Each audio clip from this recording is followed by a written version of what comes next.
Hello everyone and welcome back to another video from Apps Academy. In this video, I'm going to show you how to log into your existing account on the Threads app. So let's get started right away. First of all, open up the Threads application on your device. And once you open it up, you will see the login with Instagram option right away.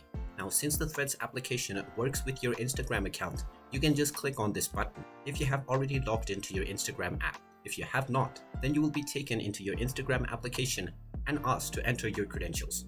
After you proceed, you will be logged into the Threads app and taken into your homepage right away. You can now proceed with making your thread and browsing through the various threads that have been made by other users. Tap on the plus icon if you wish to make your very own thread, and you can now make your post by typing in your text or using your photo, video, GIF or audio file.